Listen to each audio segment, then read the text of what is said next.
जाने जहां। कब और क्यों ज्वाइन करे आर्मी? कब? मैंने 1961 में ज्वाइन किया। अच्छा। एफएससी करने के बाद, एफएससी कॉलेज से जी। अच्छा। क्यों ज्वाइन की?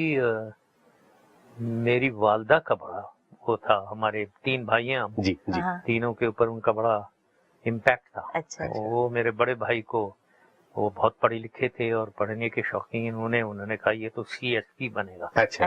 वो सीएसपी बने। अच्छा। छोटा बड़ा कंपैशनेट किस्म का, ये तो डॉक्टर इसको बनना, वो डॉक्टर ही बना। मुझे कहते थे ये तुम पढ़ाई शढ़ाई का तुम्हें शौक नहीं है, तुम जाओ फौज में। अच्छा। तो मैंने कहा चलो पढ़ाई का कोई खास, मैं वाकई में इतना ज्यादा शौक नहीं था मुझे। लेकिन फिर मुझे ये बाद में मैंने देखा सबसे ज्यादा पढ़ना तो फौज में पड़ता है।